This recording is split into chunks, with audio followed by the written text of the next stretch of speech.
আসসালামু আলাইকুম। বহু প্রতীক্ষার পরে সামনেই ঈদুল ফিতর।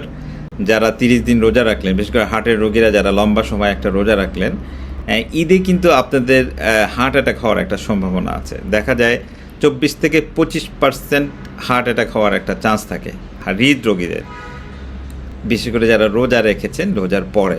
এর কারণগুলো কি, আর এটা অ্যাভয়েড করা যায় কিভাবে? প্রথম কারণ হলো রোজা শেষ হওয়ার পরে হৃদরোগীরা যখন ঈদের দিন আসে তখন দেখা যায় উনি সকালের ওষুধটা মিস করেন। সেটা প্রেশারের ওষুধ হোক বা বুকে ব্যথার ওষুধ হোক বা ডায়াবেটিসের ওষুধ হোক, যেটাই হোক, আগে যেটা রোজার সময় সন্ধ্যায় খেতেন ওটা সকালে খাচ্ছিলেন বা সকালেরটা সন্ধ্যায় খাচ্ছিলেন, কিন্তু দেখা যায় ঈদের দিন সকালবেলার ওষুধটা যেভাবে হোক মিস হয়ে যায়।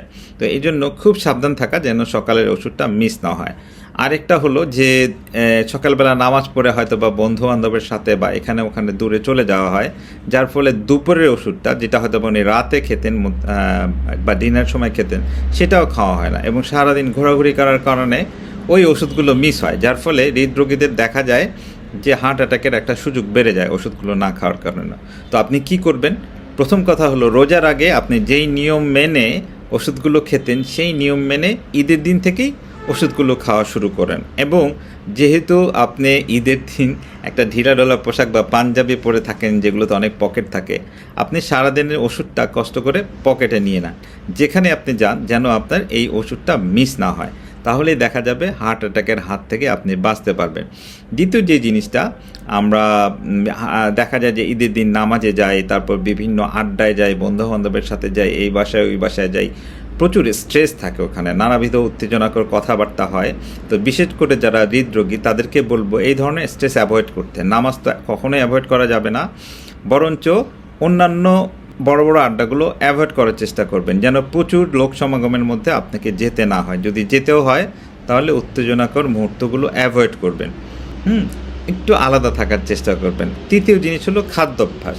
দেখা যায় ঈদের দিন আমাদের প্রচুর খাবার খেতে হয়, বিশেষ করে বাসায় যে ট্র্যাডিশনাল ব্রেকফাস্ট আমরা করতাম ওটা না করে স্পেশাল কিছু রেসিপি আসে, আমরা স্পেশাল খাবার খাই, এবং এই খাবারগুলো সারা দিনভরই খেতে হয়। প্রতিবেশীর বাসায় গিয়ে, বন্ধুদের বাসায় গিয়ে খেয়াল রাখতে হবে এই খাবারগুলো ম্যাক্সিমামই কিন্তু খুব সল্টি। দেখা যায় যে মাংস খাই, কাবাব খাই, হ্যাঁ, স্যুপ খাই বা চটপটি খাই, কখনো কখনো ফুচকা খাই বা নুডলস খাই। দেখা যায় এই খাবারগুলোতে প্রচুর সল্ট থাকে, এবং যারা উচ্চ রক্তচাপের রোগী সল্টি খাবার বেশি খাবার কারণে ওনাদের উচ্চ রক্তচাপ কিন্তু বেড়ে যায়। তার উপরে সকালের ওষুধটা যদি আপনি মিস হয় তাহলে দেখা যায় এই মাত্রাতিরিক্ত উচ্চতাপ রক্তচাপের কারণে আপনি কিন্তু হার্ট অ্যাটাক হতে পারে। তেমনি যারা ডায়াবেটিসের রোগী আছেন, বিভিন্ন ডেজার্ট খাওয়ার কারণে, শ্যামাই, ফিন্নি, জর্দা, অন্যান্য পুডিং, ডেজার্ট, রসগোল্লা, মিষ্টি, এগুলি খাওয়ার কারণে সুগার স্পাইক বেড়ে যায়, অনেক সুগার বেড়ে যায়। এটা কিন্তু আপনার স্বাস্থ্যের জন্য ক্ষতিকর। তাই আপনারা চেষ্টা করবেন এটা এড়ানোর জন্য, এবং দুপুরের সুগারটা দেখতে ভুল করবেন না। সকালে, দুপুরে, রাত্রে সুগারটা আপনার দেখা দরকার, কারণ আপনি যদি রোজা রেখে থাকেন ঈদের দিনে প্রচুর খাওয়ার কারণে এই সুগারের মাত্রাটা বেড়ে গিয়ে আপনার জন্য ক্ষতিকর হতে পারে। আরেকটা হলো প্রচুর পানি খাওয়া। দেখা যায় রোজার মাসে আমাদের একটা অভ্যাস ছিল সন্ধ্যার পর থেকে পানি খাওয়া শুরু করা। ঈদের দিন কিন্তু আমাদের এই অভ্যাসটা বদলে আবার সারাদিন প্রচুর পানি খেতে হবে। পানি খেলে আমাদের ডিহাইড্রেশন থাকবে না, এবং যার ফলে আমাদের স্বাস্থ্য ভালো থাকবে। রোজার দিনে খাবারের মধ্যে আরেকটা জিনিস হলো লার্জ প্রপোর্শন খাওয়া, প্রচুর পরিমাণ খাওয়া। প্রচুর পরিমাণ খাওয়ার কারণে দেখা যায় যে আমাদের ইন্টেস্টাইন ভরা থাকে, পেট ভরা থাকে, পেট ফুলে থাকে, যার ফলে আমাদের রক্ত প্রবাহটা সারা শরীর থেকে পরিপাকতন্ত্রের দিকে চলে যায়। তখন হার্টে যেহেতু রক্ত প্রবাহ কমে, এই জন্য একটা হার্ট অ্যাটাক হতে পারে। তো এটা থেকে বাঁচার উপায় কি? কম খাওয়া, কোনো জায়গায় গিয়ে বেশি না খাওয়া, আর যদি খেতে হয় সালাদ জাতীয় খাবারটা বেশি খাওয়া, আর প্রচুর পরিমাণে পানি খাওয়া। তো প্রচুর পরিমাণ পানি খেলেও যে ডিহাইড্রেশন হবে না। কিন্তু আপনি খাওয়া তো আসলে আমাদের জীবনের জন্য একটা বিনোদনও অবশ্যই, এবং ঈদের দিনে নানাবিধ সুস্বাদু খাবার তৈরি হয়, না খেয়ে তো পারবেন না। খাওয়াগুলো স্মল মিল করা। এবং আরেকটা জিনিস হলো ঈদের দিনে আমাদের দেখা যায় যে প্রচুর পরিশ্রম হয়, প্রচুর স্ট্রেস হয়, প্রচুর হাঁটাহাঁটি হয়, বিশ্রাম হয় না।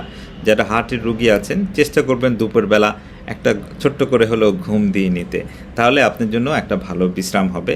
আর একটা কথা না বললেই নাই, বন্ধুবান্ধবের আড্ডায় বা বিভিন্ন জায়গায় গিয়ে কিন্তু আমরা মাঝে মধ্যে স্মোকিং করে ফেলি, বা রুগীদেরকে স্মোকিং করতে হয়। একটা সিঙ্গেল স্মোকিং বা একটা সিঙ্গেল পাফুক আপনার কিন্তু হার্টের জন্য ক্ষতিকর হতে পারে। এবং তামাক ঠিক একইভাবে পানের সাথে জর্দা না খাওয়া, এগুলো যদি খাই আমাদের হার্ট অ্যাটাক হতে পারে। খুব সাবধানতার সাথে এই জিনিসগুলো আমাদের অ্যাভয়েড করতে হবে। তাই ঈদের দিনে আমাদের যেটা প্রয়োজন, খাবার মেপে খাওয়া, নিয়মিত ওষুধ খাওয়া, পানি খাওয়া, একটু হাঁটাহাঁটি করা, পর্যাপ্ত বিশ্রাম নেওয়া এবং কোনোভাবেই ওষুধ মিস না করা। ঈদের আনন্দ উপভোগ করুন, ভালো থাকার চেষ্টা করুন। ইনশাআল্লাহ আপনি হার্ট অ্যাটাকের হাত থেকে বাঁচতে পারবেন। ধন্যবাদ সঙ্গে থাকার জন্য।